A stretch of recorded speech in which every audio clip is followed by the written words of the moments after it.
Assalomu alaykum hammaga. Bugun ijtimoiy tarmoqlarda kelgan ba'zi savollarga javob berib o'tamiz.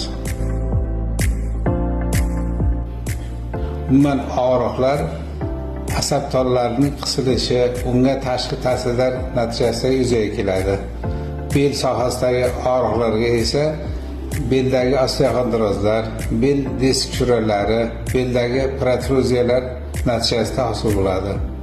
Endi og'riqlarni kamaytirish uchun esa o'sha sohani yuklamalardan kamaytirish kerak bo'ladi. Bu degani tinchlik bo'lish kerak.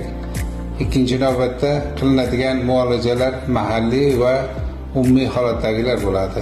Bularga spazmni kamaytiruvchi, og'riqni kamaytiruvchi dori-darmonlar qo'llaniladi.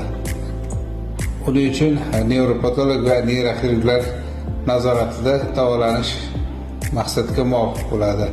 Bu sharoitda davolanish, qatnab davolanish esa kasallikni kuchaytirishga, ba'zi holatlarda esa operativ muolajagacha olib borish holatlari kuzatiladi.